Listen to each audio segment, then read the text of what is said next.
One in custody after $10 million drug bust in Portland.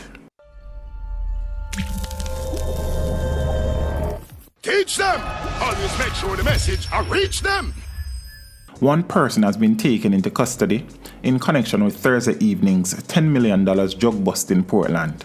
One man escaped, but the Area 2 Narcotics Police are leading an investigation with the expectation of making more arrests. The bust has been hailed as a major blow to the illicit drugs for guns trade.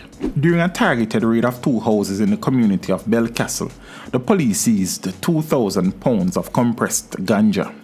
2 dwelling houses were searched, and in one house, 20 plastic bags containing knitted bags filled with parcels of compressed ganja were found inside.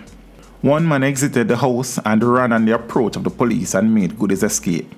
The other house had 33 black plastic bags filled with parcels of compressed ganja.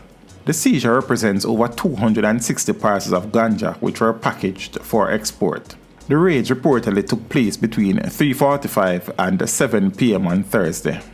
The police said that their intelligence suggests that this seizure will cause another major dent in the guns for drugs trade, as there had been a similar seizure of over 3,300 pounds in May of this year. Teach them! Hey, yo, hello! Send the message and make it reach them. It's teach them. Right here, Warlord representing.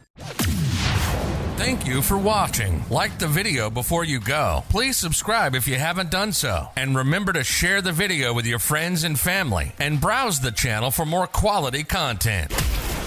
Until next time, walk good, my friends. Teach them!